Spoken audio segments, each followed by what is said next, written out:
안녕하세요. 저는 결혼한 지 5년 된 여자입니다. 저희 남편 집안은 남자만 2명인 집안이에요. 저희 남편이 장남이고 밑으로 남동생 하나 있어요.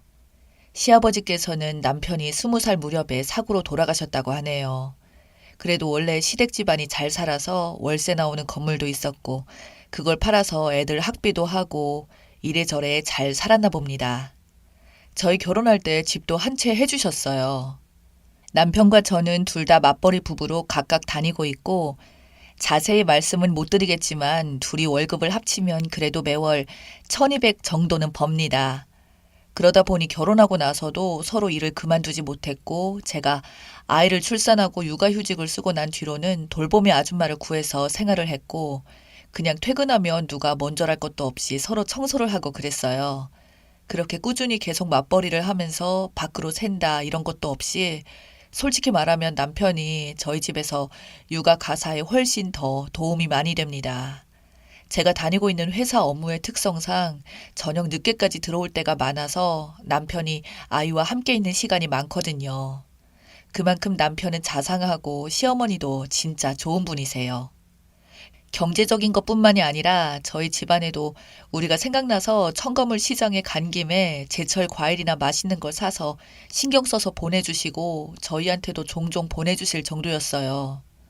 그런 식으로 음식이며 물건이며 본인 것만 사시는 게 아니라 항상 가족을 먼저 챙기는 분이셨거든요. 솔직히 저는 5년간 살면서 시어머니가 이상하다거나 싫다거나 또한 저에게 과한 요구 같은 것을 하신 적이 없었거든요. 근데 2년 전에 먼저 들어온 동서는 그게 아니었나 봅니다. 일단 동서는 저희 부부에게 자격지심이 참 많았어요. 부가적으로 말하면 도련님부터 고졸입니다. 도련님은 남편과 달리 공부에 취미가 없다고 했고, 그렇다 보니 도련님은 고등학교를 졸업하자마자 대기업 계열의 공장에 취직해서 돈을 벌었다고 하더군요. 그래도 근속도 오래되어서 돈도 많이 벌고 모은 돈은 많다고 했습니다. 그런 도련님이 한 여자를 만나서 결혼하겠다고 데려온 동서는 학교 선생님이라고 하더군요. 첫 만남부터 범상치 않았던 게 사실 교사, 그것도 교사 된 지 몇 년 지나지 않았던 여자가 돈을 벌면 얼마나 벌겠나요? 동서는 처음 봤을 때 동시에 첫 복장부터가 진짜 머리끝부터 발끝까지 명품으로 도배를 해놨더군요. 시어머니도 그걸 모르는 게 아니다 보니 동서를 보고 인상을 좀 쓰시더군요. 그렇다고 동서가 부잣집 딸이라던가 그런 것도 아닙니다. 그냥 그런저런 평범한 집안이었고 교육직을 하는 딸 하나 믿고 모은 돈 하나 없이 그냥 여행을 취미로 하고 다니더군요. 끌고 다니는 자동차도 다들 비싸다는 미니쿠퍼라는 외제차까지 사서 타고 안 봐도 얼마나 허영심이 뻔한지 혀가 내둘러지더군요. 그래도 도련님이 마냥 좋다는데 어쩌겠습니까? 저희 남편한테 말리라고 압력도 넣어보고 했거든요. 만약 저런 여자가 집안에 들어오면 정말 그때는 골 때릴 거라고 동생 인생 말아먹기 싫으면 당신이 말이라도 해봐라 했지만 도련님은 시어머니도 말리고 저나 남편이 말려보았지만 막무가내였습니다. 도련님은 이 여자 아니면 자기는 죽어서도 결혼 안 할 거라며 자기도 돈 벌고 있고 동서에게는 연금도 있으니 그렇게 열심히 잘 살면 되지 않냐며 큰 소리만 쳤는데 진짜 어이가 없더군요. 결국은 둘이 결혼을 했습니다. 우리 가족들 모두 말렸는데도 불구하고 끝내 결혼했어요. 그 뒤로 동서 얼굴을 어떻게 보고 살아야 하나 싶었는데 저희는 평범한 국산 중고차에 그냥 보세 옷을 많이 입고 오는데 동서는 올 때마다 명품 옷을 쫙 빼입고 외제차를 몰고 와서는 저희 중고차를 보고 흉보고 하는 걸 보면 정말 웃기더군요. 솔직히 받는 연봉으로만 따지면 제 3분의 1도 안 되는데 뭐가 그리 잘나서 저러는 건지 교사라는 직업 하나 믿고 저러는가 싶고 그리고 자기가 교사인 것을 말끝마다 자랑질하고 싶은 건지 틈만 나면 자기의 친구들 이야기를 합니다.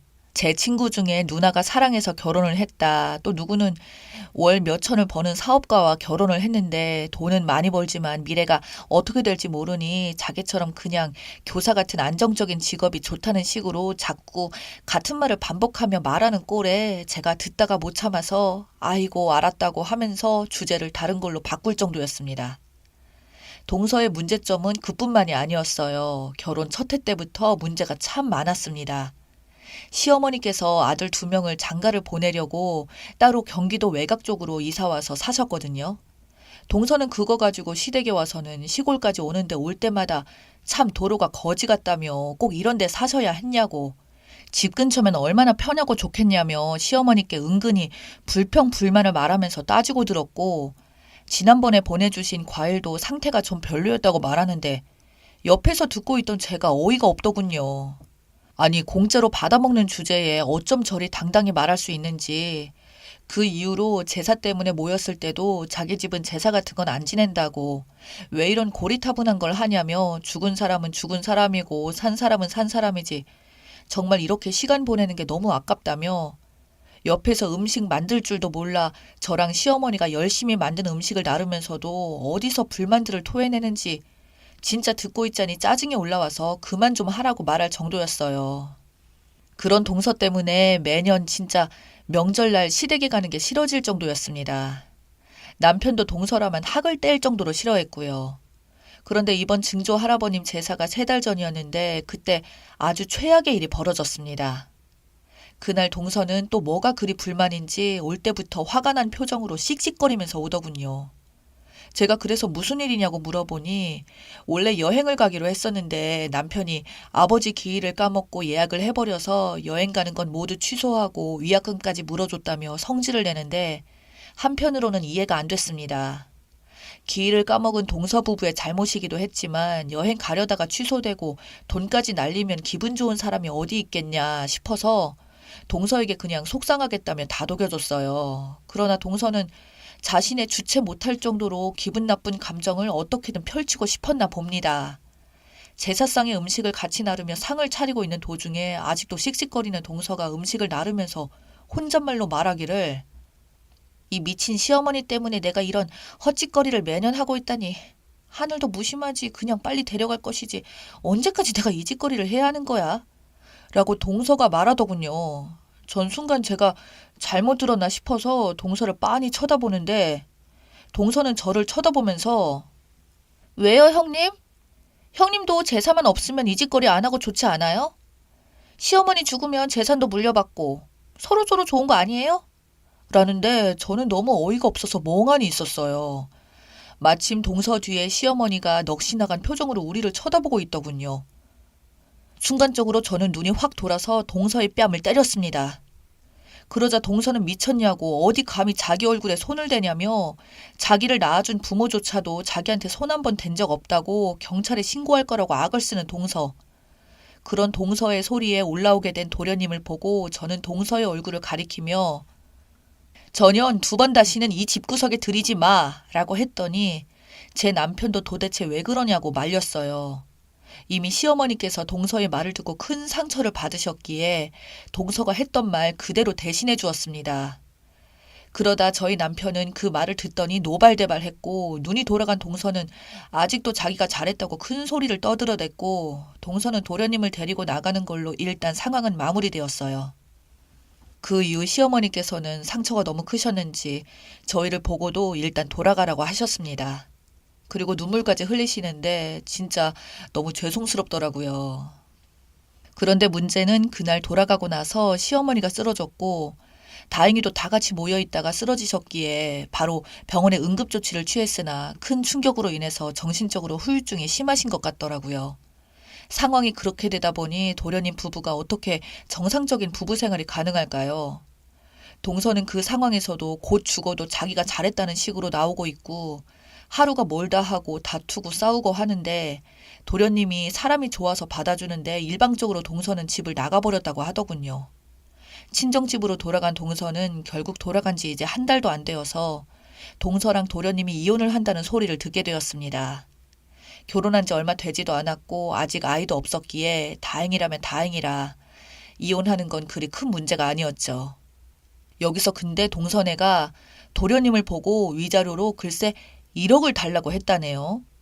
도련님 현금이 그 정도 있다는 것을 알고는 딱 그만큼을 요구했다고 하는데, 우리 호구 같은 도련님이 그걸 또 주려고 해서 남편이랑 저랑 뜯어 말렸고, 남편은 동서한테 바로 연락해서 말하길 위자료는 우리가 내고 싶지 않으면 그냥 조용히 넌 꺼지라고. 지금 시어머니 쓰러진 거 원인 제공을 했기 때문이라서 이건 존속 폭행에 해당된다고. 네가 막말을 해서 어머니가 쓰러진 거라고 했어요. 동서는 아니 내가 주먹질을 했냐고 어디 죄를 덮어씌우려고 하냐는 말에 남편은 그리 못 믿겠으면 네가 법을 한번 알아보라고. 우리는 진작 다 알아봤고 이거 신고하면 너 처벌받고 위자료까지 내야 된다고. 단지 지금 우리 어머니가 그걸 원하지 않아서 가족끼리 더 시끄러워지기 싫어서 안 하는 것뿐이니 조금이라도 배려해 줄 때 알아서 그냥 조용히 합의하라고 말하자. 동서는 헛소리라면서 자기는 절대 못 넘어간다고. 제가 뺨을 때린 것을 고소한다고 하고 아주 한바탕 난리가 났어요. 결국 동서는 따로 알아봤는지 나중에는 자기가 지는 싸움이 될 것을 아니까 은근슬쩍 연락이 와서는 내가 때린 것도 없었던 일로 할 테니 그냥 합의를 하자며 먼저 백기를 들었네요. 시어머니는 동서 얼굴도 보기 싫다며 저런 개념 없는 애는 빨리 떼어내는 게 값이라 생각하고 그냥 합의하고 깔끔하게 끝냈습니다. 결국 도련님 부부는 그렇게 파국을 맞게 되었네요. 근데 이 대단한 동서는 이혼한 지 한 달도 안 되어서 다른 남자랑 연애를 하면서 찍은 사진들을 자기 카톡 프로필 사진에 당당하게 올리는 걸 보면 한편으로는 동서가 이혼하고 나서 남자를 만나는 건지 아니면 원래 이혼하기 전부터 바람을 피웠던 건지 정말 혼란스러울 정도로 기가 막히더군요. 시어머니는 그 이후로 진짜 하루가 다르게 힘이 없어지는 게 눈에 보이세요. 시어머니는 말씀하시기를 자기가 너무 오래 살아서 이런 것까지 보는 거라며 이제는 더 살고 싶은 마음도 없다고 하시는데 덕분에 저희도 너무 죄송스럽고 도련님은 어쩔 줄 몰라 합니다. 솔직히 여자 잘못 들인 도련님의 잘못이라면 잘못이겠지만 동서였던 그녀의 인성이 그 정도이며 갈대 같은 여자인 줄은 도련님이 알았었겠나 싶네요. 요즘은 정말 저희 시어머니 어떻게 달래줘야 할지 고민입니다.